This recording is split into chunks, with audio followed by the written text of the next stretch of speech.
त्यातनं पण काय काय नवरं लय डेंजर असते. बाजू हात मांडल्यावर बाजूला होत नाही. त्याच्यावर तुला लगेच माझ्या ताईडे पर्याय मी देणार. काय पर्याय देणार? भगवंताने एवढं सौंदर्य कशाला दिलंय तुला? कशाला दिलंय? एवढे लांब लांब केस कशाला दिलेत? तर नुसता बुचडा बांधून पालन करायचं त्याच्यामध्ये.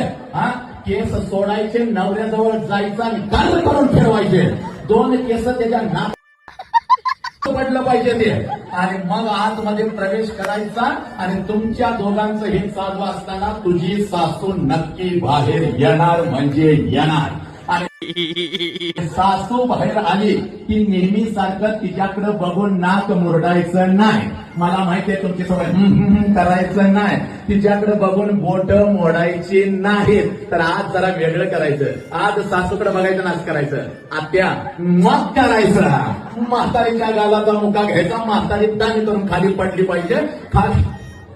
खाली पडली की तिला सोडायचं नाही. तिच्या जवळ बसायचं. लय दिवसानं म्हातारी सापडल्या